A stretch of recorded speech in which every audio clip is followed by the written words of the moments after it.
No, They have escaped. Like we don't know what's behind. Like I'm not gonna do the Israeli accent, but they were yelling at us like we don't know what's behind you, and we're going to.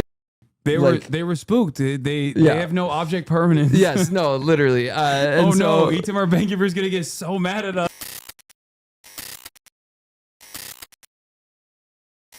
All right, what's good, dude? Good to see you, man. Yeah. Here, let me pull a chair for you real quick. Wait, there's no chair over there. Hold on.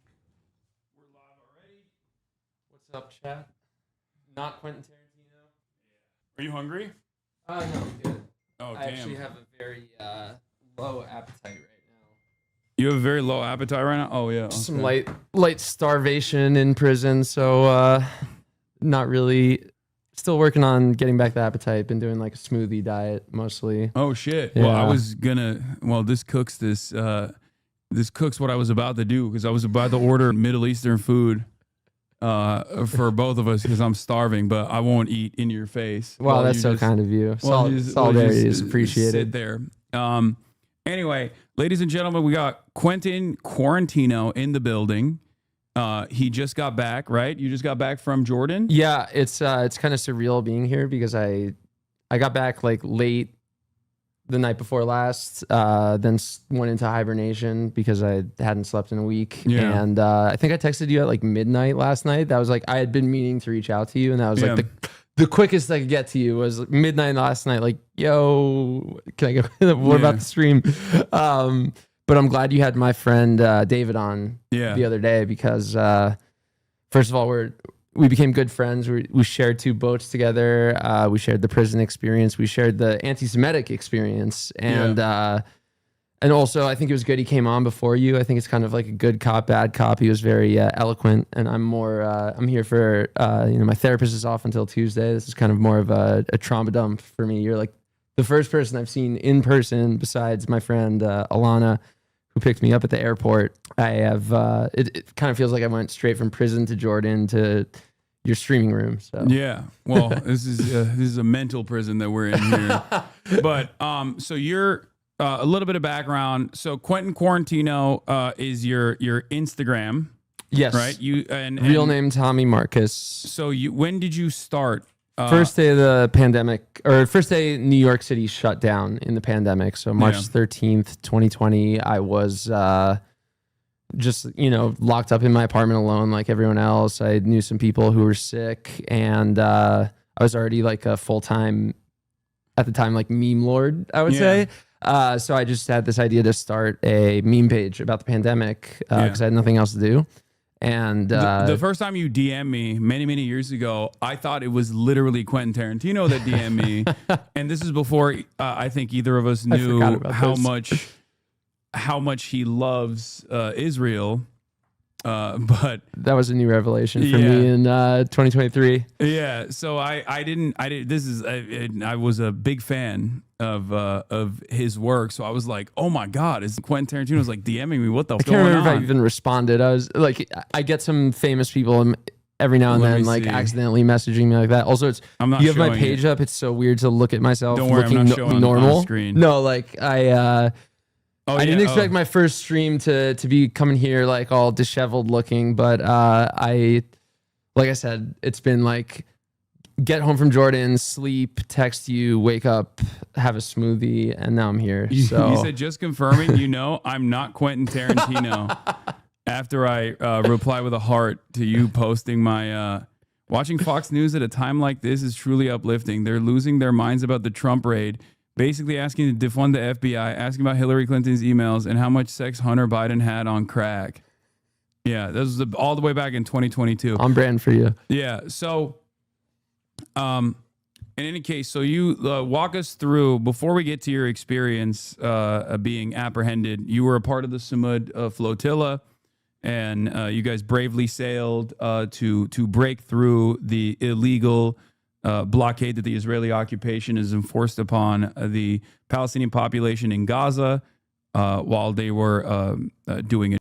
Guys had aid on the ships, and it was both to deliver aid directly, but also to inspire others to also do the same as an act of I would say, a tremendous moral courage to try to get other people to also do the same and show the world that Israel is not as powerful as it presents itself. And of course, Israel came in and intercepted the boats after a few bombings, but yeah, that was true in Tunisia and in other places, and of course, previous ships, previous humanitarian flotillas that have tried to do the same all the way back in 2010, like Marmara, were Turkish, right? Yeah. Yeah. Marmara was intercepted by Israeli commandos that just went in and murdered a bunch of the humanitarian aid workers on the ships. So it's not without any significant threat to your life. Yep.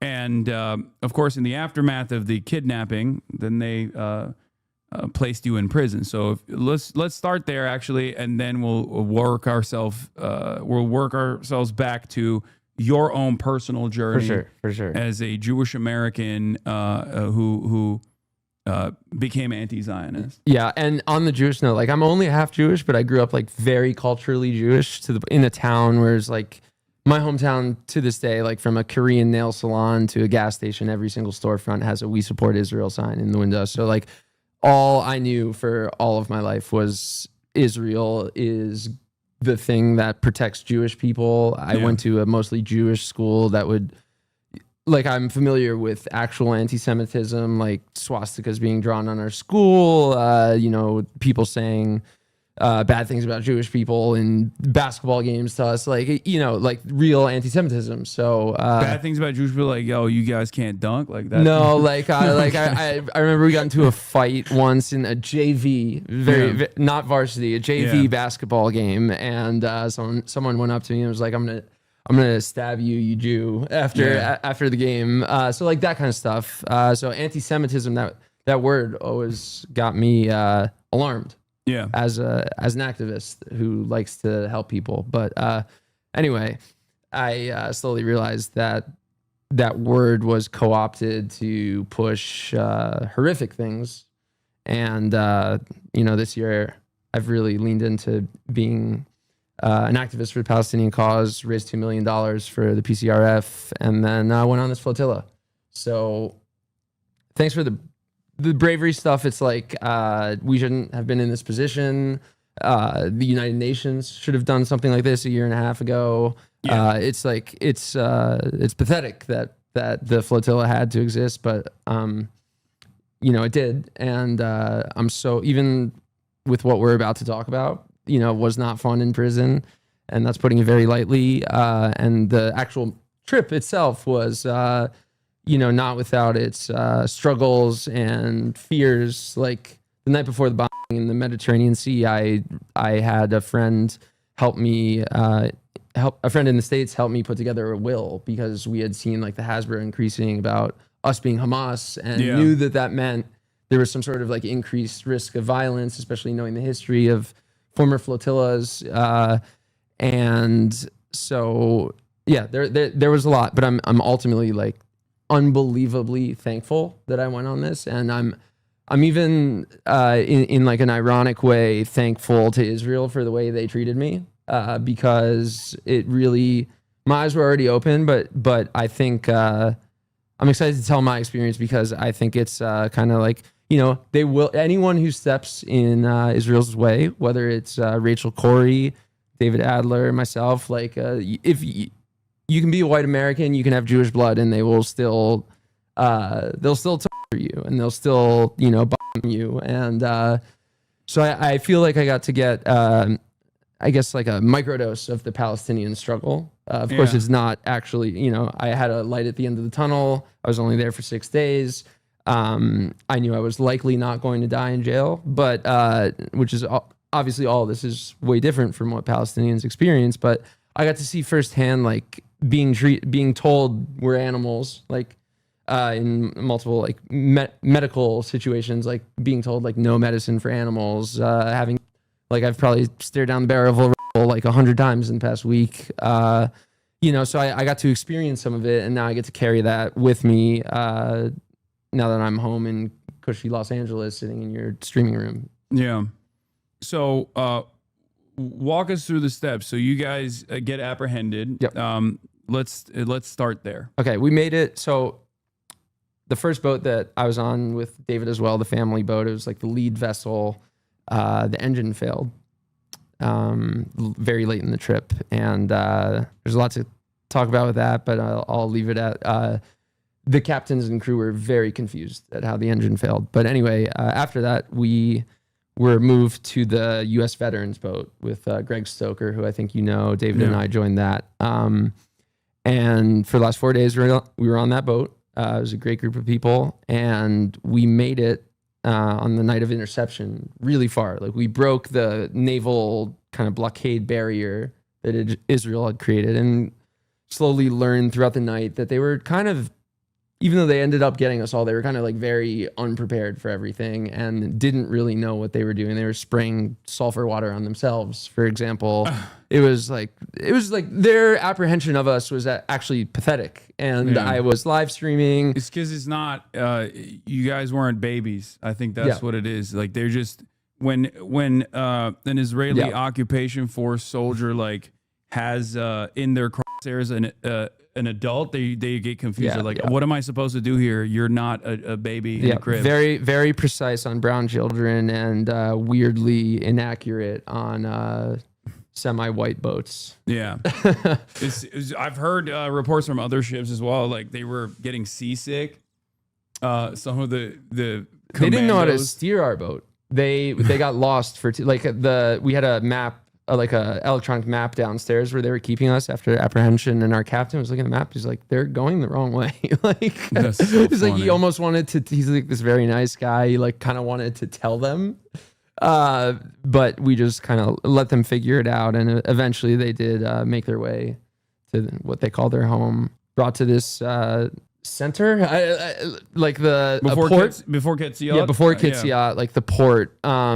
And we're put in, I think what many people saw, like we're all in that like classic kind of prisoner position with our heads down, sitting upright.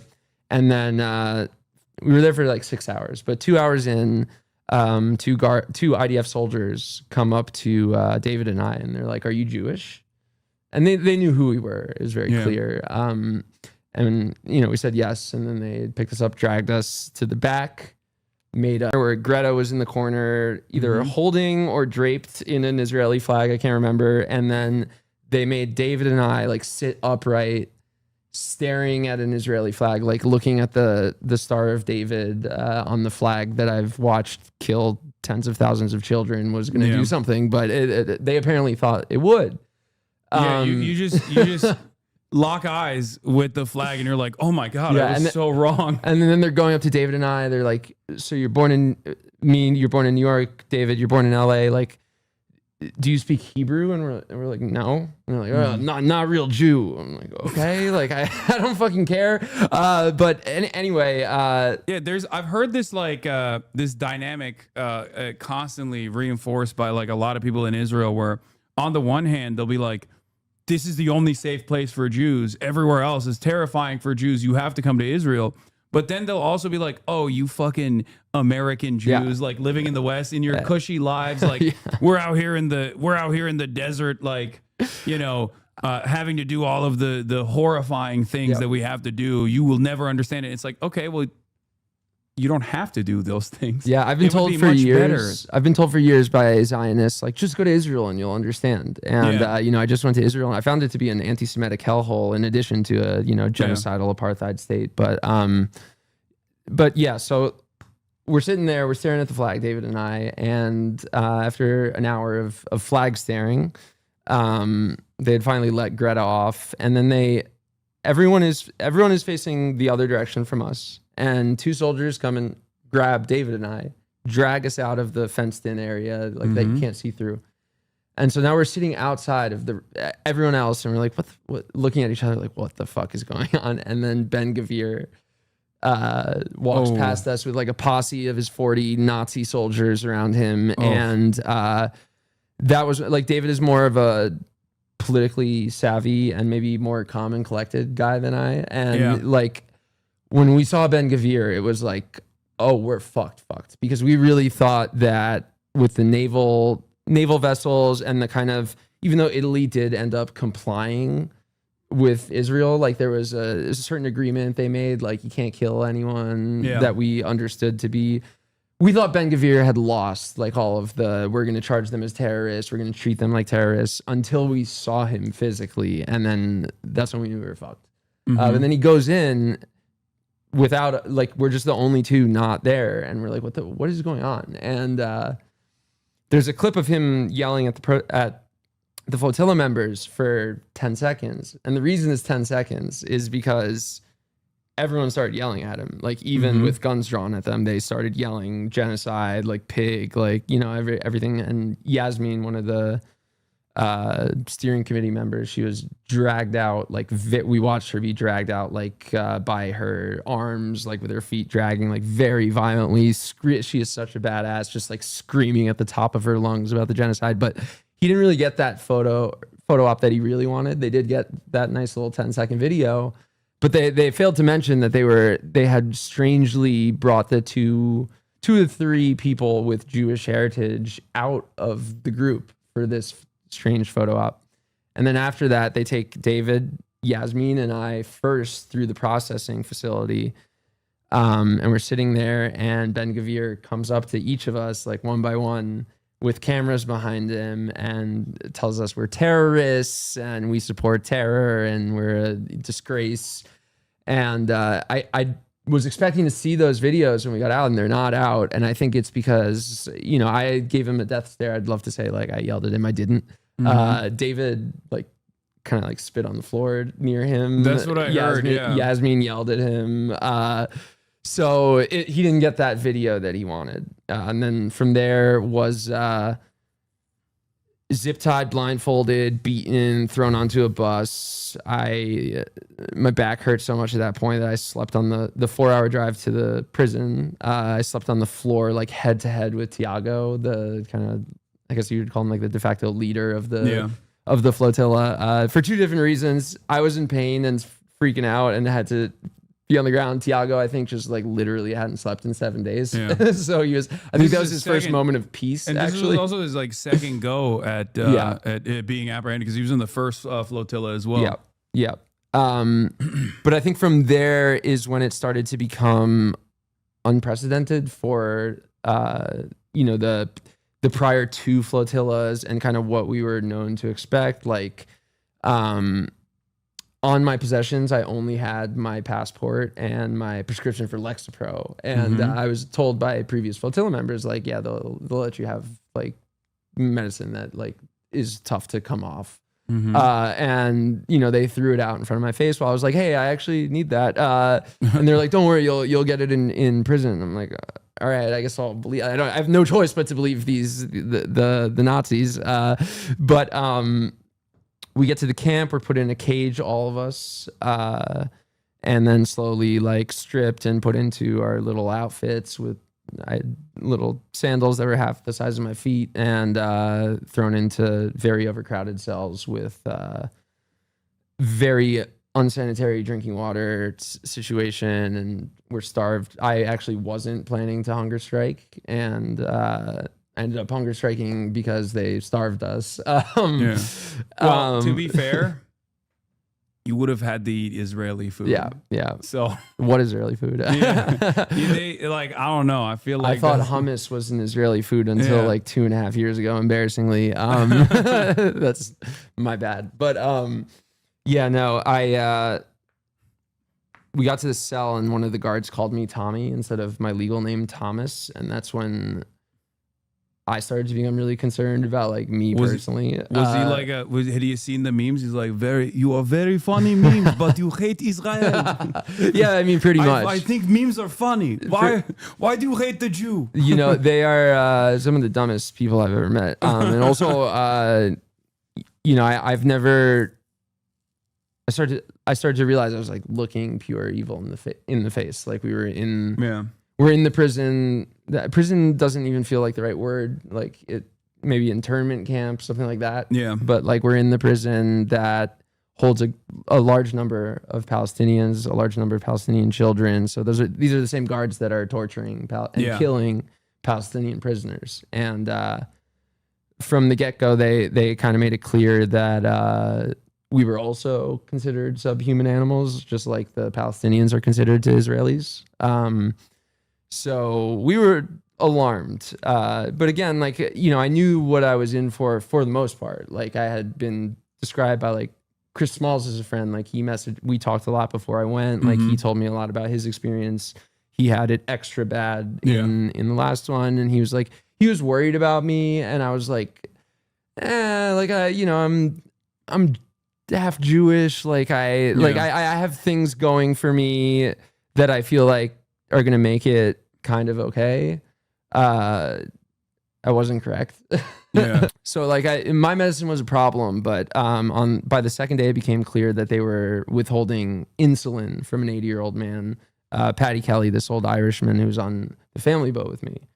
And you know, they were already treating us very terribly, but this is, you know, we started as a kind of combined group, the however many hundreds of us in this cell block, like yelling like insulin for room 16 over and over again in like a chant to try to get the guards' attention.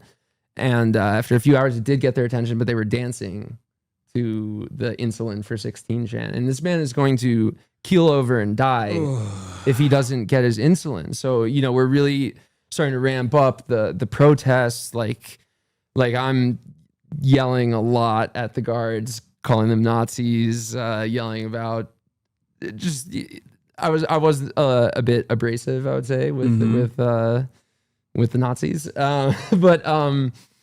So finally it had been 24 hours at this point of like trying to get Paddy his insulin, and they just wouldn't do it.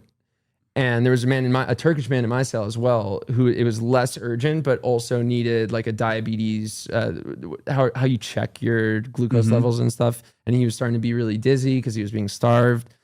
So it was getting like critical for them. And so in my cell, a Norwegian man named Samuel, all of us decided, but he was like the leader, and he's also only got out yesterday. We were like, okay, we have to. They every hour they would come in. The IDF soldiers would come in with rifles drawn at us and yell. It was like part of the no sleep torture, sleep deprivation torture thing, like little Guantanamo Bay thing. But we decided like, okay, the next time they come into count, which by the way, I've learned Israelis are really bad at counting. It takes them a long time. But sorry, but like we decided like, okay, we're going to hold up a blanket and all hide, like the 20 of us are going to hide in the bathroom holding up the blanket and say like, we're not coming out until you give Paddy insulin. And their reaction to that was, where did they go? No, they have escaped. Like we don't know what's behind. Like I'm not going to do the Israeli accent. But they were yelling at us like, we don't know what's behind you, and we're going to shoot. They were spooked. They have no object permanence. Yes, no, literally. Oh no, Itamar Ben-Gvir is gonna get so mad at us. Yeah, they've stripped us of all of our things. Like, it's literally impossible that we have like a weapon or something. But they're yelling like, we have no way to know what's behind you, and we're going to start like. So like my medicine was a problem, but by the second day it became clear that they were withholding insulin from an 80-year-old man, Paddy Kelly, this old Irishman who was on the family boat with me, and you know, they were already treating us very terribly, but this is, you know, we started as a kind of combined group, the however many hundreds of us in this cell block, like yelling like insulin for room 16 over and over again in like a chant to try to get the guards' attention. And after a few hours, it did get their attention, but they were dancing to the insulin for 16 chant. And this man is going to keel over and die if he doesn't get his insulin. So, you know, we're really starting to ramp up the protests. Like I'm yelling a lot at the guards, calling them Nazis, yelling about just, I was a bit abrasive, I would say, with the Nazis. So finally it had been 24 hours at this point of like trying to get Paddy his insulin, and they just wouldn't do it. And there was a Turkish man in my cell as well, who it was less urgent, but also needed like a diabetes, how you check your glucose levels and stuff. And he was starting to be really dizzy because he was being starved. So it was getting like critical for them. And so in my cell, a Norwegian man named Samuel. All of us decided, but he was like the leader, and he's also only got out yesterday. We were like, okay, we have to. They every hour they would come in. The IDF soldiers would come in with rifles drawn at us and yell. It was like part of the no sleep torture, sleep deprivation torture thing, like little Guantanamo Bay thing. But we decided like, okay, the next time they come into count, which by the way, I've learned Israelis are really bad at counting. It takes them a long time, but sorry. But like we decided like, okay, we're going to hold up a blanket and all hide, like the 20 of us are going to hide in the bathroom holding up the blanket and say like, we're not coming out until you give Patty insulin. Mm-hmm. And their reaction to that was, where did they go? No, they have escaped. Like we don't know what's behind. Like I'm not gonna do the Israeli accent, but they were yelling at us like we don't know what's behind you, and we're going to shoot. They were spooked. They have no object permanence. Yes, no, literally. Oh no, Itamar Ben-Gvir is gonna get so mad at us. Yeah, they've stripped us of all of our things. Like it's literally impossible that we have like a weapon or something. But they're yelling like, we have no way to know what's behind you, and we're going to start like our heads and stuff, and start counting down like 5, 4, and when they get to 3, I'm starting to like push Samuel, like, dude, drop the blanket. Yeah. He's like this 6'5", like Thor built Norwegian man, and he didn't drop it until 1. And I thoroughly believe that if he held it to 0, we were all going to be shot. Like there was a clear directive of like, hold off, like try not to kill these people. There was a line that we were able to see that Palestinians don't get to see in that prison. Yeah. But at the same time, like that little window of, oh, we don't know what's behind the blanket, you know, and you can draw comparisons to the way they just, you know, annihilate civilians in Gaza, you know, on a much larger scale. But, you know, they were ready to kill us. And from there, it got, that was when like fear started. And I was also like separated from all the Americans on purpose and kind of in like the bad boy cell. I would come to learn after like meeting some of the people I was sharing the cell with. And by bad boy, I mean like incredibly sweet Arab men who had been called horrible things by Israel and are just like nice people and nonviolent people. But third day, everyone starts to like half of the prison is emptied. Like the countries that had been supporting their citizens, like everyone starts to leave. Yeah. And we don't. And again, like I like in my kidnap message, I'm like, as an American passport holder with Jewish blood, I will likely be fine. And like it starts to settle in on me, like, I don't know if we're getting out of here. Like based on how they're treating us, what they're saying to us, we have no contact with the outside world, no lawyers, no anything. You know, I'm just yelling at them like I need a Nazi lawyer. I need a Nazi doctor. Your closest American like representative happens to be Mike Huckabee. Yeah, no. And your senators are massive AIPAC stooges, our senators. Yep. So I don't think they made any statements. Nothing. We got to meet. Ro Khanna was the first to come out and immediately demand the return of the American citizens. Yeah. And I mean, even like after the second day, it became clear to me that like I talked about this as well. Like I think they were trying to punish you guys. Oh yeah, it was like the American government was like, "Fuck you!" Like, how dare you do this? We met. I think David told you when you had him on, but we got a 20-minute visit with the U.S. Embassy, not Huckabee. We thought it might be Huckabee. It was just like. It was these 3 people who just basically told us like, hey, we're so sorry you're here. We actually can't get you water. Like every other country was like bringing like water. And like, I think the Greek government brought cigarettes and cake for their people.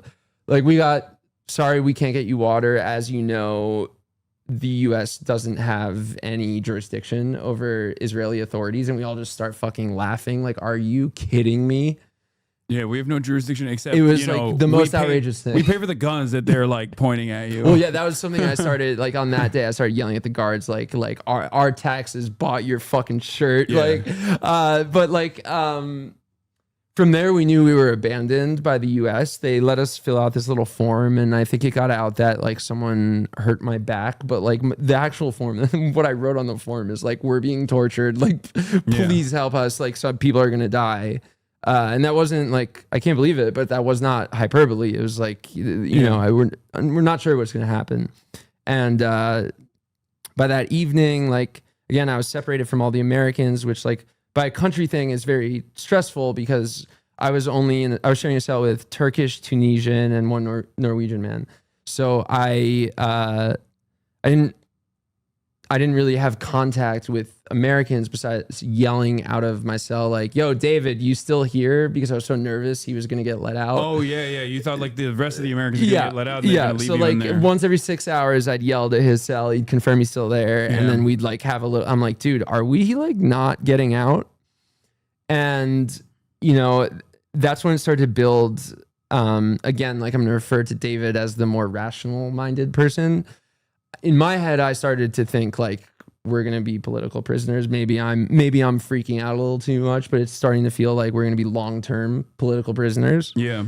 And, you know, I kind of like yelled that to David over the loud music of the October 7th video that was playing over and over again for days. Oh, you didn't mention that. Yeah, I forgot about that. Wait, was it the secret one that they don't show anybody? No, it was one that I had watched on October 8th.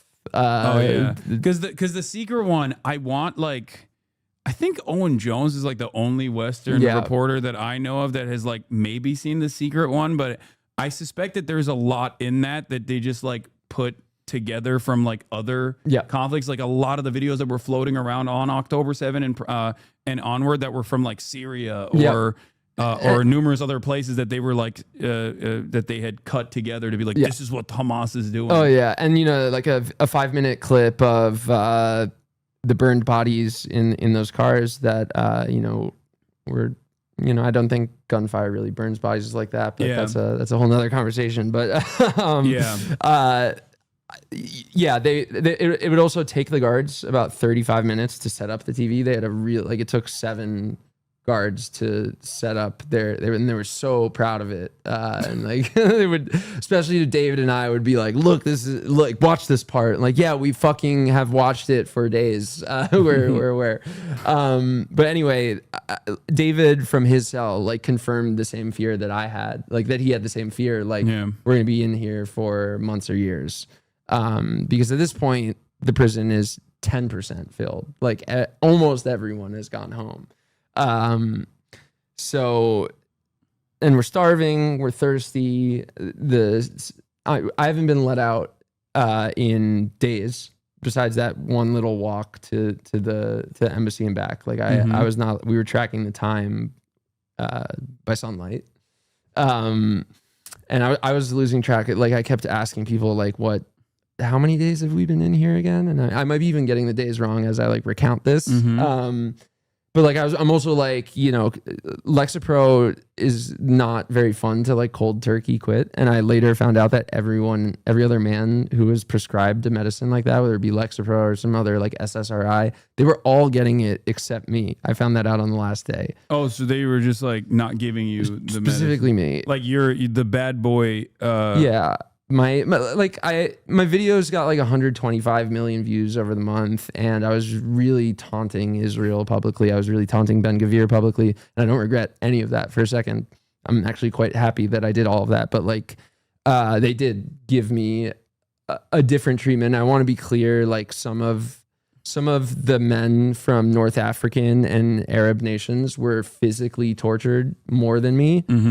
But it was clear they had like this psychological directive to fuck with me, and it was working. Like they did by like day 4 crack me. I was a bit feral by then. Like I was really yelling at the guards and like confronting them. I spit on one of the guards. He didn't like that, and then I gaslit his coworker Nazis that I was like, I didn't. He's pointing at me like he spit on me, and I'm like, no, I fucking didn't. Go watch the tape. If they do go back and watch the tape now that I'm here, I did it. I did actually spit and landed it. It sounds comical how stupid these guys are. They're the dumbest. They're simultaneously the most evil and the dumbest people I've ever met in my life. So like there was a level of pity that I felt for a few of them. But it wasn't like, I met hundreds of these people. It wasn't like there was like one nice guy walking around like, hey, sorry about this. Like everyone here is crazy. Like they were all loving it. In fact, like I think this was the most fun they had in a while because as they would tell us, like they all believe that every baby and any photo of a child in Gaza is AI, but then also in a contradictory fashion, they also believe that every child in Gaza is a future terrorist who should be killed. It's like, you should pick one or the other. Like you can run with your bullshit. That's funny because like, look, with your Jewish upbringing, I'm sure you've encountered Nazis who say the exact same thing about the Holocaust, where they'll be like, the Holocaust was fake, but also it's good that it happened and more of it should have happened. Yeah. But it's also fake. Yeah. And it's the exact same like fascist dynamic that you hear from people who are pro-Israel who will be like, it's not a genocide, but also the Nakba wasn't real, but also we are going to do another Nakba. And it's really good because you deserve the Nakba because you're all terrorists on us potentially. Yeah. It's great to read Hebrew tweets from like Israeli politicians because it's always like a kind of decoded version of the bullshit that they've spat at the West. And so, they were doing that with the flotilla. They do that with Palestinians for, not just the past 2 years, but since 1948. And we got to experience some of that hell, just a taste of it. And someone asked how many times they show him the October 7 footage in prison. It was just it was playing on. I couldn't even count, but I remember it was definitely like AI generated drivel classical music that was playing over it. So like I think that's gonna be they were respecting copyright. Yeah. But like I'm definitely gonna have that in my dreams going forward. So good job, Israel. You did do. You gave me some shit song to be stuck in my head, and my back hurts. But besides that, I think they really fucked up with the way they treated us. Like if I was a genocidal Nazi and was given the opportunity to have Ben Gvir's powers over like how the flotilla members were treated, given the amount of attention it was given, I would have done the exact opposite. I would have given the North Korea experience. I would have like I would have put us up in like a hotel, given us like I wouldn't say amazing food because we're in Israel, but like put on camera like look at these dumbass activists who thought they were doing something and now they're just like sitting in. No, they put us in a fucking internment camp and quite literally tortured all of us. Yeah, which is so fucking stupid. It's so dumb. Again, just so bad. They're so horny for more violence that they like get in their own way, which has played a big role in how so many people have actually become anti-Israel over these last 2 years, in spite of, I would say, American mainstream media and Western mainstream media being totally on board with virtually everything that Israel has done and has like always tried to contextualize Israeli violence as like appropriate, and yet they've still gotten their own way because like even the slightest pushback or the slightest questions that are asked on like Sky News or BBC or The Guardian is met with like sheer arrogance, like endless amounts of arrogance, like how dare you ask me this question, like this is incredible. And I think that played a big role in opening up a lot of people's eyes to the way that Israel operates. Like on top of the bravery of the Palestinians and their steadfastness in showcasing their own this Holocaust that was happening to them in real time, that played a role in people recognizing the violence. But then I think even adults that mostly consume mainstream resources were like, I've seen some of these like images, who I love. I've seen some of these images, and it's really bad. But then I see, these guys who are yelling in the most entitled, most arrogant fashion, and it's like, why they're their own worst enemies in terms of like doing branding and PR. Yeah, and like you said, like I grew up Zionist. I honestly after October 7th, I made a statement. It's very embarrassing, but I made a statement about October 7th that was reposted by @Israel, like on their government accounts. I was about to say that, like, I think it's really important for you to like explain this for members in this community as well, and in general, because like that's like your growth in this regard is very important. Like, you went from someone who was, you know, making a pro-Israel statement on October 7th to literally going through the illegal blockade and being tortured in Israeli prison over the course of 2 years. Went through the whole you went through the full spectrum. You know, there's two groups of people that I would give the most credit to. First would be Palestinians, both in Gaza and Palestinians who were friends of mine, like even before October 7th, who were like extremely patient with my dumbass brainwashing. But also just Palestinians in Gaza who showed me, like, you know, a friend of mine, at one point I was told I couldn't like trust his photos, and I didn't ever really believe that. Like, I wasn't like a staunch Israel supporter, but I was just like, I was following like the Bernie Sanders line of like, hey everyone, like this war is pretty terrible, and what about that Netanyahu guy? And you know, I didn't realize at the time like how fucking harmful that was with my big platform, and also my ability. Like, I've raised the most money, crowdfunded the most money of anyone on social media ever. And I wasn't doing that for Palestine for like a year, and it started a year and a half. It started really eat me up, because over the following year, the second group of people that I owe the most thanks to for helping change my mind are Israelis and Zionists. Yeah. See, like, because I'm not an idiot. I was brainwashed because of my upbringing, but I am also like someone who's covered like the Ukraine war, the Taliban takeover in Afghanistan. Like, I am experienced in like horrible situations, and I was slowly seeing like, wow, this is like not like those things at all. Like, they're just literally slaughtering children. And then anytime I would be so scared every time I made like a post that was like, Bernie Sanders says there may be like war crimes happening in Gaza. And, you know, even on those milquetoast statements I'd put out, I would get messages like from longtime Zionist followers, like, hey, Tommy, like, I don't think you understand, but like this post is like the reason that Jews get murdered all around the world. And I'm like, what the fuck are you talking about?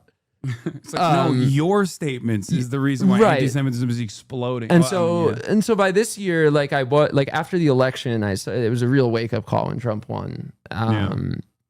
And I started to really get intense. Like, I did know summer of last year that it was a genocide. It was a mixture of like cowardice and also like a wrong belief. Like, I kind of followed the Democrat line of like, let's just shut up about it until after the election, try to beat Trump, which in hindsight, moronic, harmful, but like, I didn't know any better. But then after Harris lost, I was like, first of all, ashamed of my work. And then like, I took a couple months off, and I came back and I was like, I have to start doing things about the genocide. Like, I have the power to directly help children.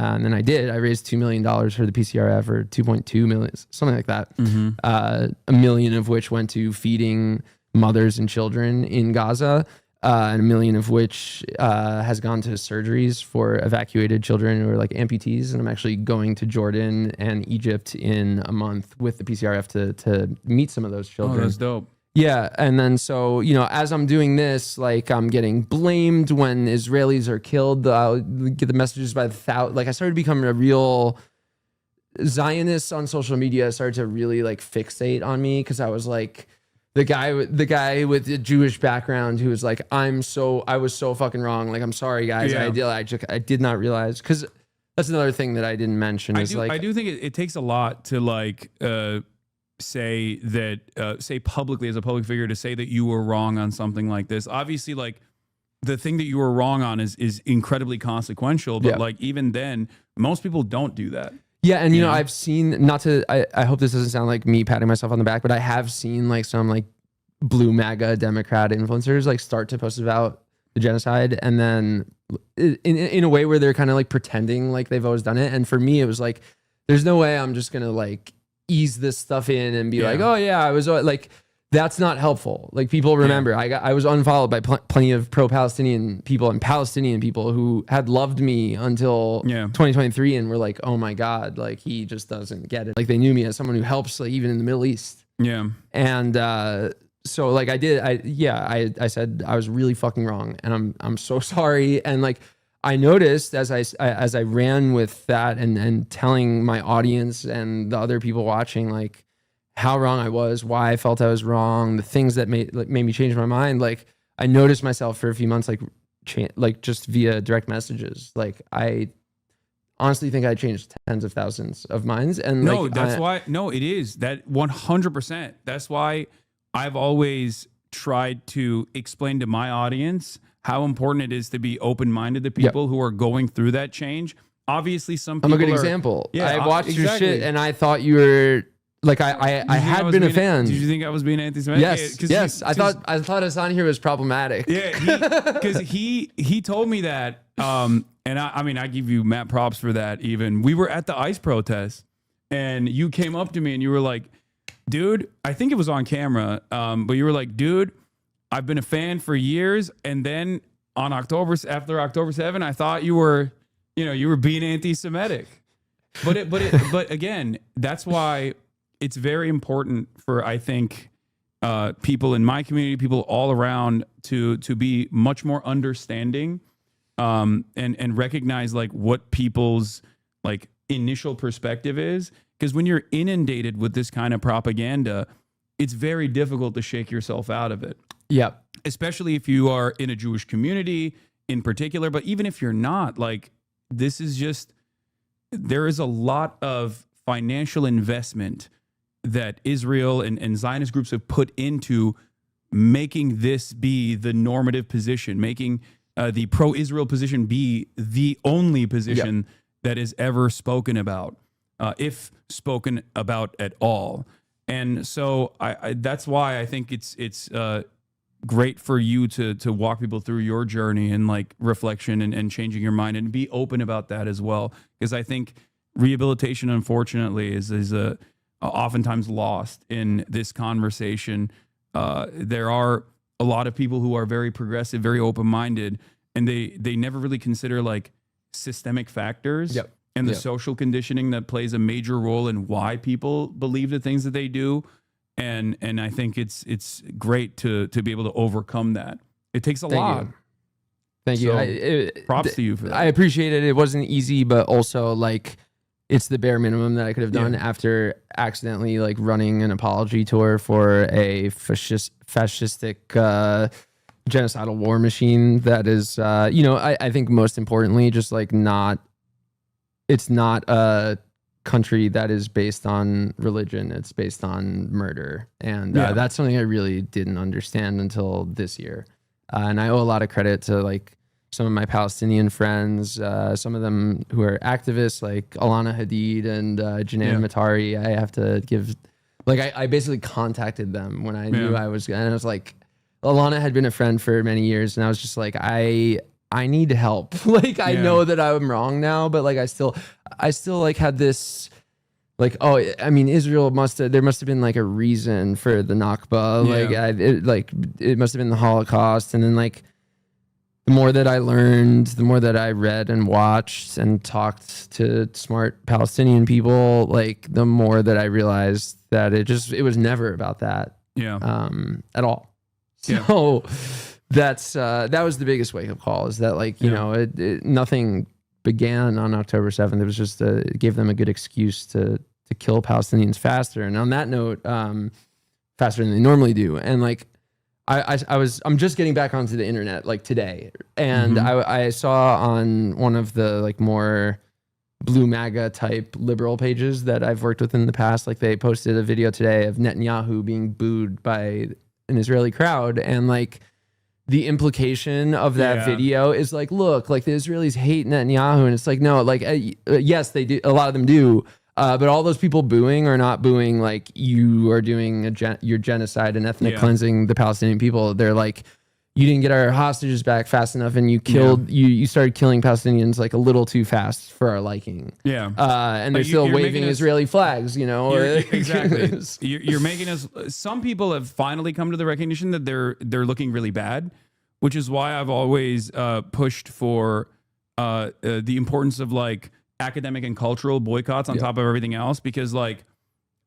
This is exactly what happened in apartheid South Africa as well. Like the white Afrikaners didn't actually come to the conclusion that this structure was unjust and violent. Yep. They realized that it was unsustainable because the rest of the world was looking at them like they're barbaric monsters. Yeah. And therefore they were like, well, we still want to be like a Western adjacent nation. So we probably have to stop this practice. And I think that's really, really important for people in the West to make sure that these demands continue, because if Israelis are not going to change the dynamic of being almost entirely in support of this genocide, is like, you know, the latest polls always have shown like the Jewish Israeli population's approval for what's going on is around like 80%. It's insane, right? And I remember this one poll from like 2 months ago that I posted on my page, and I had translated it from Hebrew, and like I was like it by some like semi-Zionist people to be like, is this like journalists are like, is this accurate? And it was that 82% of Israelis are quote unbothered by photos and videos of starving children. Yeah. Like, not that they think it's AI, but that they're just like, Yeah, they know, you know, October they know 7th, what's going hostages. on. Yeah, they know what's going on and they don't care about it. Like, so that is the reason why Jewish Israelis, to be Jewish clear. Israelis, which is there was a stark contrast in the poll with other Israelis. Which is always interesting to me, because like when it's their demographic categorization, which I always try to like explain to Americans when saying this, because Americans will be like, what do you mean? Oh, Jews in Israel, like what are you trying to say? And it's like, no, it's their demographic categorization. That was a poll conducted by Israel. You only have Jew or Arab. Yeah. So if you're non-Jewish, you are categorized as Arab. Yep. And it's like that, to me, is perhaps one of the best examples of the ethno-state project to the uninitiated, to be like, they categorize themselves as Jewish or Arab, and even if you are Jewish of Arab background, as you know, Itamar Ben-Gvir is, his family's from fucking Iraq, you know, he's Kurdish, he's Arab, then you are placed in a different category, and you're you know, more of a person in the eyes of the Israeli state than the Palestinian citizens of Israel are. But yeah, here's the video. When Steve Witkoff mentioned Israeli Prime Minister Netanyahu in his speech to the hostages at the hostage square in Tel Aviv, the crowd started booing. To Prime Minister Benjamin Netanyahu. It's always nice to see Kushner's face. Okay. To Prime Minister Benjamin Netanyahu. Like, those posters in the background are notably not starving or exploded children in Palestine. They are they're the hostages. They're the occupation soldiers. Well, yeah, they're not even at this point, they're prisoners of war. The ones that remain. It's it is pretty remarkable how much of a fucking clown show this administration is too. Like Steve Witkoff is in this position because he's Trump's golfing buddy. Yep. Like, there is no other reason why he played this formative role in the negotiations process, which is mind-boggling. But then also, when I talk to people like Jeremy Scahill and we go back and forth on this stuff, it's like, I guess in some weird way, it's better that it's someone like him than it is a fucking Brett McGurk, for example, who is just like a rabid ultra-Zionist and has his own like personal investment in his mind to the cause of maintaining this ethno state and maintaining the dominance of this ethno state. So like, I think he gives less of a shit about Israel and more about like what kind of building developments that he can have in the Gaza Riviera project, which might play a role in a weird way, might play a role in like ending the genocide faster. It's so fucked up, but that incompetence might have played a role in like, you know, changing the way that Israel was operating.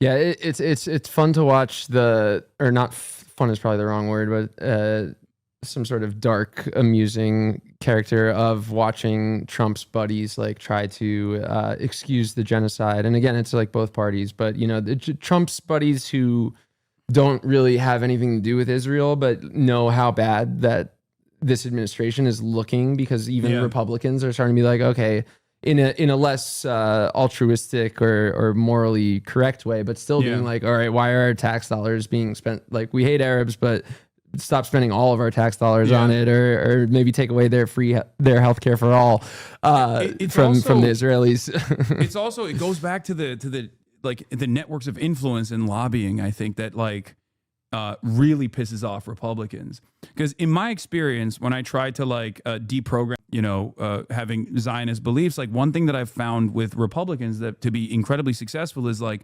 talking about anti-BDS measures in like 38 different states in America, where they're like, what do you mean in the state of Texas, a public school teacher has to sign a loyalty pledge to the state of Israel that they will never boycott or divest or demand sanctions from the state of like a foreign nation state? Like, that doesn't make any sense. That usually is what pisses off a lot of Americans who otherwise, especially Republicans, who otherwise do not give a shit about, you know, dead Muslims. Like they think like, no, that's great. Who cares? You know, they deserve it probably. They're scary.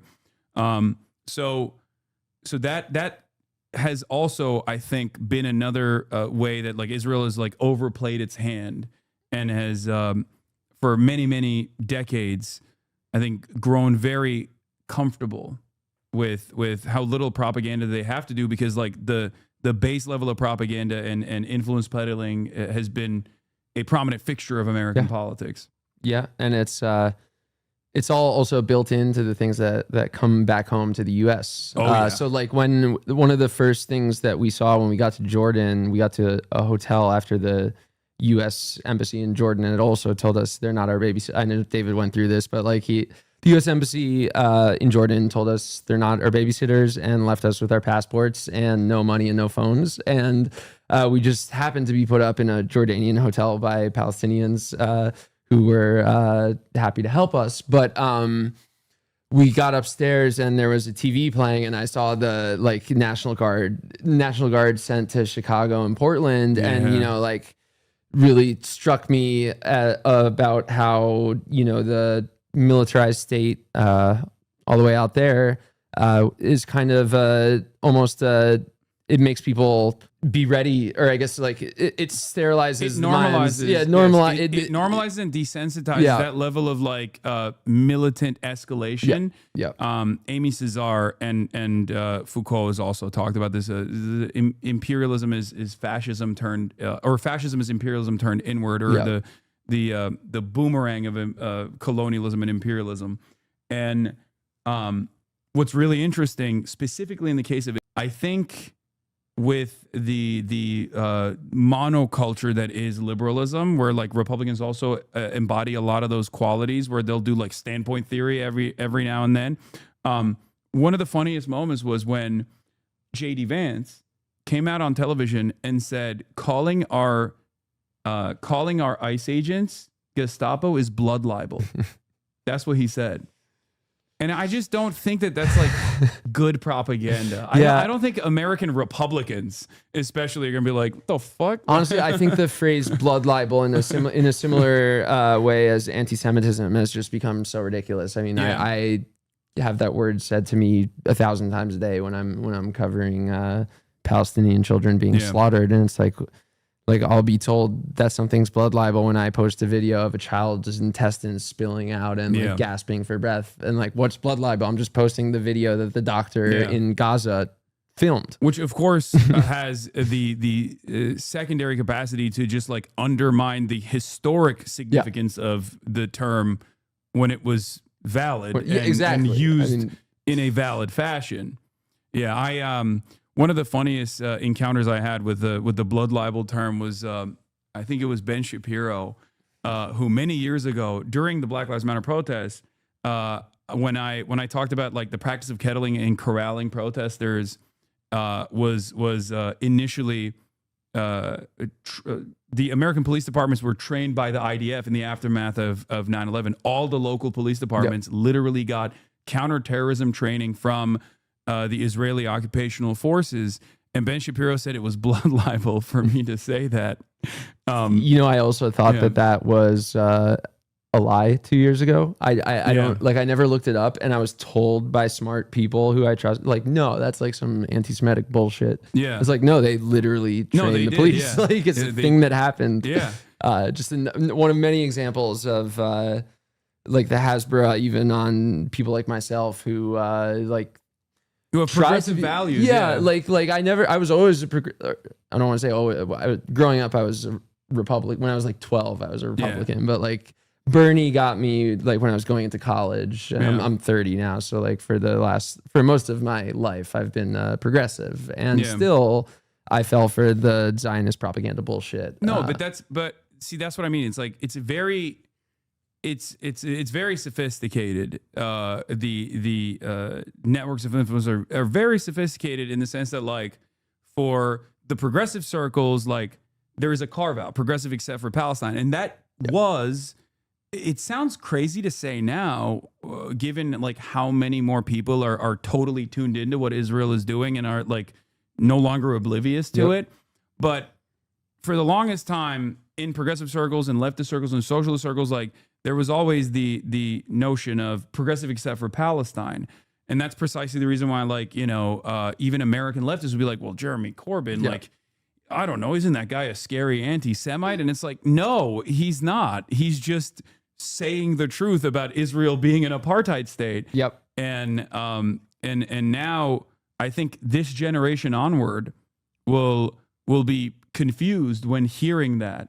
Like, will be confused when they hear progressives who were pro-Israel. They'll be like, what the fuck do you mean? I have a good example of that. Your friend, I think you're friends with him, Nathan Robinson. He was on your podcast a few weeks ago. He runs Current Affairs magazine. Like, I was introduced to him 2 years ago, like by a Zionist friend. And like the intro is like, Nathan's this brilliant guy who has great politics, but like he's a little kooky when it comes to Israel. And it turns out that like Nathan is like spot on about Israel, and I wish I had been reading his articles and listening to him more then. But I sent him a funny message a few months ago telling him about that, and we Nathan Robinson, friends. Who was the truth teller of John Fetterman, for the record.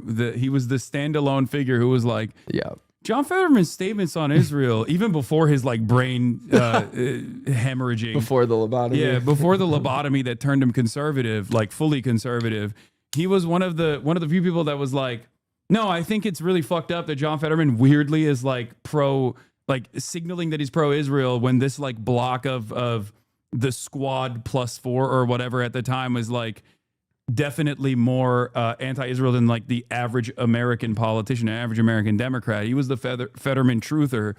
And I totally at the time was like, oh, he just doesn't want like the Democratic majority for Israel to come after him. I was in the same boat.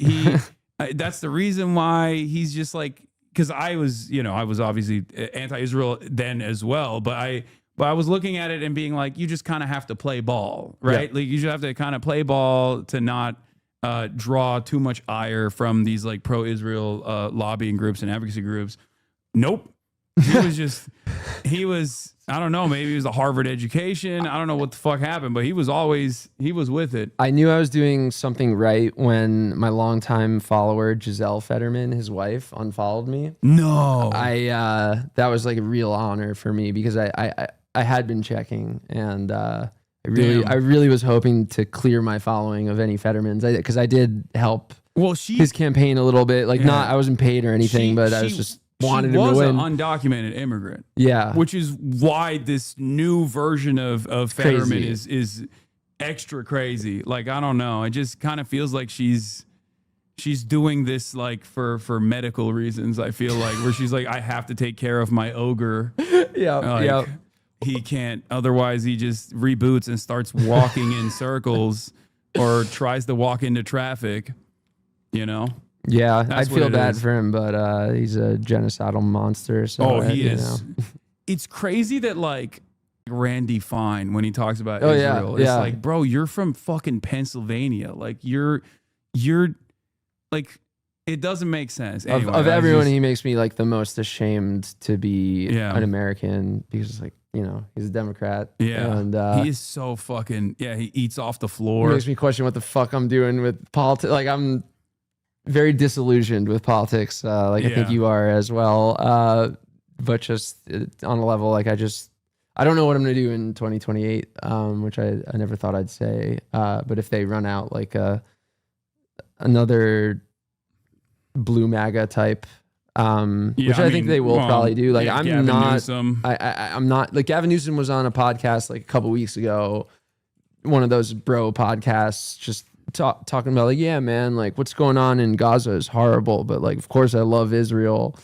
And you know, I see so many people, even people who follow me and like what I'm doing for Palestine, being like, "Oh, Tommy, did you see like the Gavin Newsom clip or like the tweet that he did to Trump?" And it's like, yeah, good. He has a good social media team. He still is a Zionist who supports genocide. So, Well, there's also a lot of other. I think even on the domestic front, he has a lot of issues as well in domestic policy, of course, like as the governor. I'm a new Californian, so I'm just kind of getting introduced to some of his domestic fuck ups as well.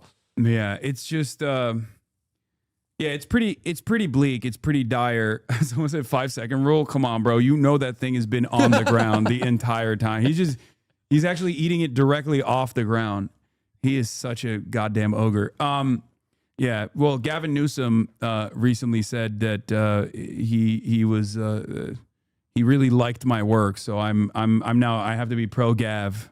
No. My bad. We love no. No. I mean, I will be interviewing him in the future, but it'll probably be a little contentious, I think. Nobody saw my previous side note. Yeah, but what were we talking about? Oh, we were talking about how you feel disillusioned with the way American politics works. Like, I mean, yeah, you just gotta focus on you just gotta focus on allegiances that you can create. Yep. And creating networks of pressure and be a voice that will pressure the Democrats to do the right thing. Yeah. When they are showcasing their inability to ever entertain doing the right thing. Like even when I think about like the shutdown, like I hate Hakeem Jeffries. I hate Chuck Schumer. Why? Yeah, because he's too hot. They're too charismatic, and I'm jealous, right? But like what they're doing with the government shutdown, like it's valid. It's the appropriate thing that they're doing. Right. So it's important not to be like super single-minded in any capacity, and remember that like harm reduction is still very important. And I know there's fights to fight here, just like, you know, we were both on the front lines of the ICE protests together. You know, like I fully acknowledge that. Yeah. So it's a tough mental balance of like, okay, I need to use my platform to fight Trump, but also the way I see it is that I I am an anti-fascist. I will combat fascism wherever it is. It's illegal. Yeah, I know. Oh, I know. Trust me. Also, Jordan Ewell asks, really chill guy. What's up, Jordan? He said, does Tommy have any comments on the Mets collapse? We can't. You know, I'm willing to go really far on Israel, but I can't do baseball. It's too hurtful to a lot of people, and the struggle of Mets fans is just not something that I can. As a Mets fan myself, from what I've seen, doesn't feel right. You can always say at least they didn't do like a Charlie Kirk memorial. Yep. The Yankees, unlike the fucking Yankees did. So you know, there's a reason to be a proud Mets fan, even through the struggle. Yeah. So thank you. I won't say that big of a thank you because their owner is not a great guy. But what sport? There's no sports team. Yeah. It's just like that's like the one, like he spends a lot on my favorite baseball team. So it's like, you know, I know he's a bad guy, but there is no he's my $1 evil billionaire pass. Yeah, at least not fucking Miriam Adelson. Like, imagine being a fucking Mavericks fan. You know what I mean? Like that's gotta suck. That's gotta hurt so bad. Yeah, she single-handedly made people anti-Zionist, I think, in the entire Dallas metropolitan area with the crazy trade decisions that they made. I saw someone write something about Fiji water. Like, I'm entitled to drink Fiji water after drinking toilet water for a week. In my opinion, I don't even know what's the problem with Fiji water. I don't know. I mean, I'm sure there's. I mean, I don't like the taste of it. That's my only frustration with it. But there was another thing I wanted to talk to you about. It wasn't about disillusionment or discontent, but fascism, anti-fascism. Okay, I can't remember anymore. I'm losing my train of thought here. But were you sleep deprived in the past week of by soldiers? No, I was up all night worrying about you guys. No, I was just I don't know. Well, I mean, thanks for actually covering the flotilla properly. As I saw, like one of the things that was really shocking when we got out, like David and I got access to an iPhone through a friend in Jordan, and it was just like kind of like a Safari browser, but we got to like read some article. We were like people who just got out of a cave, and we got to read some articles about the flotilla. And it was like, there was this New York Times article that had 3 writers. It covered the flotilla well, covered the interception well. But then there was just like no follow-up. Like there wasn't like these guys like just fucking disappeared and there's like no one knows exactly what's happening to them. Like the coverage ended. So that's why you were one of the people that I hit up, because I don't especially when it was like obvious that the American government was like actively trying to punish you guys. I was like shocked. But I guess like there is no end to the well of depravity in mainstream news. It has been pretty ridiculous, and we'll see where it goes, because like everyone I've talked to, both in Gaza and Palestinians have been able to escape, including Motaz, like everyone seems to think that this time it's different, like that this ceasefire will hold, in the sense that they'll go back to the previous formation of the slow burn of ethnic cleansing that Israel is committed to. Yeah. We'll see. I mean, we'll have a clearer picture of what will happen by the end of this weekend, because that is the technically, I guess, like the end of the first phase. But there's still a lot of variables that haven't been. Yeah. To my knowledge, I'm still very like news starved right now. Yeah, no, there is a lot of stuff. Obviously, like the real meat of the argument is going to be in the second phase. But I think like it's a joyous moment for the Palestinians. Yep. They are obviously, understandably, getting a moment of respite here. And what I'm interested in is to find out how Israel tries to deploy a Western propaganda apparatus now to try to like clean up its image.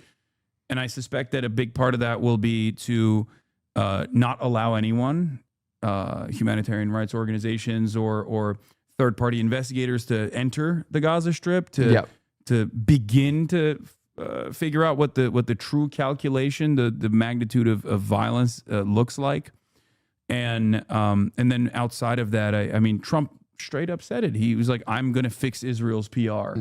Yeah. Yeah. He just keeps saying like our hostages too. I don't know what the fuck. That's the result of a president who's just concerned with what's being said on the cable news. And, even the cable news in the past couple months has kind of gotten a little bit truthful about because it's impossible to hide at this point. People have social media and are, the ones who aren't just completely falling into the trap of like AI, Pallywood, whatever. Oh my God, the Pallywood, even that word like triggers me because of how many times it's been sent to me. But, I think this summer has been a huge wake up call for a lot of people. Just seeing the evil like completely unveiled in a way that like any objective person can't really deny. And so I don't, I'm really happy. I talk to so many journalists in Gaza who I platform, and even like children that I have, like I talk to their parents and collaborate with them. And it's like the saddest concept ever, but they make very effective content to show like, I'm just a little girl in Gaza, and this is my destroyed house type of content. And I'm seeing them all celebrate, and I'm really happy for them. And I just, but I do, also at the same time, have a hard time trusting this plan. And then also, you know, knowing that even with a ceasefire now, with what I know, that just like at best it's going back to a apartheid state that kills a ton of Palestinian children, just not as fast and not as not as transparently, and deprives them, starves them, starves them, manages their food, everything. Yeah. So, what can you elaborate on as far as like your personal experiences with like your friends from your upbringing? Like, do they share similar perspectives, or did they like outcast you? Because like one of the things that when I went to the encampments, glad you asked, the student encampments at UCLA, a lot of Jewish anti-Zionist students on campus came up to me at the encampments, and they said that they like felt a lot of isolation, that all of a sudden like this sense of community was like taken away from them, because they were like, oh, we wanted to go to Hillel or the Chabad, and it was like they were like, you're either full-blown unconditionally pro-Israel or you're not with us. You need to get the fuck out of here. And I feel like that's it's almost like Mormon style, where there's this like outcasting of I committed social suicide by doing what I've done, to the point that like friends' parents were writing publicly like, you're not welcome back in Bergen County, New Jersey. And I've been uninvited from weddings. I got uninvited from a wedding that is a longtime friend from childhood. But, you know, another guest at that wedding is going to be Rabbi Shmuley Botich, one of the, who I unfortunately have had the displeasure of knowing for a lot of my life. No way. And like you knew Rabbi Shmuley? I have unfortunately had Shabbat dinner at Rabbi Shmuley's house. Wait, make sure you don't show anything on your phone. Forget what we're, you know what? I'll just, from memory, the text is like, you know, there have been some concerns about you coming to the wedding. That's crazy. From guests at the wedding. They chose Rabbi Shmuley's daughter, Hannah, and I'll say her name because she like was the reason been publicly writing that I'm like the a one vile that sells the dildos. Yeah, so she in 2020 tried to hire me to be like for her kosher dildo company that she runs with her father. And, you know, even then when I was like proud of my Jewish background and didn't think of Israel as like the evil that it is now, I was like, you know what? I think the kosher dildo thing is like a little weird for me. And I was like really desperate for money. And so I considered it. But I was so like the whole thing. You dodged a bullet with that one. Oh God, thank you. Like thank God I don't have to say like, yeah, dude, I ran the social media for a year and a half. Because it's like embarrassing more than anything else. It's not even like. No, I'm embarrassed like on their behalf, even though I think they're monsters. Like Shmuley, I think is one of the most rabid Nazis in the entire world. Oh yeah. Like so, what's really funny? My funny Shmuley story is that I know from people that I know that have like, you know, unfortunately had to debate Rabbi Shmuley when they sometimes go to like, you know, they'll host like events, right, at the Holocaust Memorial Foundation or whatever to like bring an appropriate anti-Zionist guest that's like maybe not as radical as someone as myself, and they'll like Zionists who are there as the representative of the pro-Israel position will go up to them and be like, I'm so sorry you have to deal with Rabbi Shmuley. Like even people who are pro-Israel recognize that Rabbi Shmuley is a burden for the cause. Yes. And you know what? I'm honestly, as much as I love the person, or I have a very his like long familial history with this person who uninvited me from the wedding, like honestly kind of agree. Like, I don't think I could have been in the same room as that monster without disrupting the wedding. Yeah. So like, I honestly, like, I think they made the right decision, but for the wrong reasons. And I honestly I was having my doubts about going to the wedding myself, knowing that he would be there, but just one little Shmuley story. There's a chance that Quentin Quarantino would not exist without him, because in February 2020, I was at an event at his penthouse in Manhattan. Uh-huh. It was like a memorial event, but his I was like walking around his apartment. Like I knew him as a maniac. Like I was walking around his apartment that's like decorated in like news headlines from Israel about like him fighting like Ilhan Omar and shit. And at some point, like my back just fucking locked. Like I just like it got like I from just like bending over and like looking at all of his weird like self-promoting memorabilia.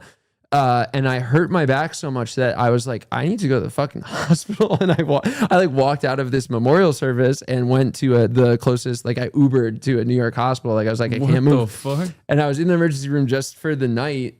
And then I got like what I later found out was like a really, really like early case of COVID from that hospital. Like I was in a hospital with sick people, and 4 days later I was back in a hospital with like insane illness. Yeah. Rabbi Shmuley, so thank you, Shmuley. You deserve a little credit for helping me raise $2 million for Palestine and change Jewish Zionist mind. And I think, you know, outside of me as well, Shmuley probably has had that impact on some Jewish Zionists as well, just because of how disgusting he is. Don't think I'm going to be invited to another Shabbat dinner after that rant. But Megaphonic says, I've mentioned this before, but I've encountered rabbis, cantors who refuse to officiate Jewish weddings if both of the couples aren't Israel supporters. A 4,000-year-old religion reduced to a litmus test over a 78-year-old political ethno-state. Yeah, I mean, it's basically like there are a lot of secular Jews in America, and they appreciate the community from what I've seen. They appreciate the community, the sense of like purpose. And they don't obviously like keep kosher or anything. They do, you know, Yom Kippur, stuff like that, right? They don't always go the full length as like conservative or Orthodox Jews do. But for a lot of those people, I think it's Zionism has been almost like a perfect way to Zionism has been a perfect way for them to like substitute like the religious side. And instead turn it into like this national project so that they can, you know, present it as this like beacon of prosperity in this desert landscape surrounded by scary Muslims, right? Yeah. You know, I applied to go on Birthright in college because I just knew it as this fun trip where you went and got drunk and traveled around what I thought was like a cool place like Tel Aviv and stuff. And I convinced my Chinese roommate in college to apply with me, and like helped him like construct like a very transparently bullshit story about like, but like we were both accepted, and then I was really poor, and I just like, even with the free trip, I just didn't have like, thank God, I just didn't have enough money in my checking account to be like, okay, like I'm down to go on this free trip across the world. Man, you could have had a very different. You could have had a very different. For life. all I know, if I went on that trip, I would have been brainwashed so much that I wouldn't be sitting here. Yeah, so you know, would be living with your IDF wife. Yeah, right now in Tel Aviv, just like my non-friend Quentin Tarantino, who he did once say I have a license that other people don't have on a podcast, but at the same time I did have to like change my avatar and stuff because Israelis specifically were mistaking my account this year as being him, and it caused, without going too much into detail, it caused some issues. That's so funny. Yeah, dude. and like I am He's at the point where like you stopped him from sucking toes. Yeah. He was like, "Come on, man! I'm in Tel Aviv. I'm sucking IDF toes out here, and you're fucking the bag up for me." To his credit, not that he deserves really any, but you know, I've been allowed to keep the username, and I love the username, and at the same time, like I pulled up your stream like 5 hours ago when you said my name. Everyone's like, "Don't you know that Tarantino's is I?" And I'm like, "Fuck, man! I should like change it to QQ." I think that at was some point. literally the first thing I told you at the ICE protest, where I was like, "Did you know?" Like when you told me, you're like, "Oh, I became an anti-Zionist." I was like, "Do you know how fucking like I didn't know it either." I was a huge fan of Quentin Tarantino. Like I have a Once Upon a Time in Hollywood poster on my wall. Like I was like I knew he was a weirdo, right? But but in like an admirable way. He's a weirdo. He's a director. That's how directors are. That's how good directors are. You know, like that's the way I thought about it. But then I found out he just like straight up lives in Israel. Is he? He's not Jew. Is he Jewish? I know his wife is Israeli. I don't remember 100%, so I don't want to. Yeah, I don't want to answer falsely. I don't think he is. I'm already in hot water with him. You know. Yeah. Let me see. Quentin Tarantino. My guess was no. Yeah, I don't think he is. Someone said he's Italian 100%. I feel like that's true. Also, Inglourious Basterds was awesome. Oh yeah, Such a objectively fucking God, sick such movie. a Yeah. good movie. What is this? Naz Hashem. Quentin Tarantino, though not Jewish himself, has developed significant connections to singer and actress Daniela Pick. The couple married in 2018 in a Reform Jewish ceremony, which included traditional elements such as chuppah, is that how you say it? I don't know. And was officiated by a Reform rabbi living part-time in Tel Aviv. Tarantino has embraced various aspects of Jewish culture and traditions. Said he likes Shabbat dinner. Yeah, I like that's. I mean, I do. I had some good dinners at Shmuli's house. You know, Yeah. It's also still a Nazi. It's like it's like, come on, Shabbat is awesome. That's like, okay, who doesn't like a Friday dinner? Yeah. You know what I mean? And you get together with your family, have dinner. Tarantino is also learning Hebrew. Oh my God, he's learning. He's learning Hebrew. To better connect with his family and surroundings, he has mentioned that he watches Hebrew children's shows with his son to improve his language skills. In recognition of his ties to Israel and cinematic achievements, Tarantino received the honorary degree from the Hebrew University of Jerusalem in 2022. While Tarantino has adopted certain Jewish customs and actively engaged with Israeli culture, he has stated that he has not converted to Judaism. He identifies as an atheist, but participates in Jewish traditions to honor his family heritage. You know, listening to him those aren't say like that my he likes actual like DM Hebrew children's shows. Like, it reminds me, my friend Janan Matari wrote. She's a Palestinian and wrote this very sweet children's book about Palestine. Sent it to me and I read it, and even for children, it was moving, and it's not like. There's nothing that should be controversial about it. And it's being banned all over and people, causing parent teacher outrage type of things. Yeah. And the contrast is pretty stark. Yeah. Yeah. It is what it is. Well, Tommy, thank you so much for coming on. This was a remarkable experience, and I admire your bravery. You've done a fantastic job. And I look forward to seeing you at the next protest. Yeah, I'll be there. And thanks for having me. Thanks for having me chat. Yeah. How long are we on? I've lost track of all time counting in the past week. You came at 3:15, so we did an hour and 20. Awesome. Hour and 30. On, bro. Of course. All right. See you later, everyone. Hold on. I'll walk you out. All right, that was Quentin Quarantino in the building. I'm going to play this Zoran video right now.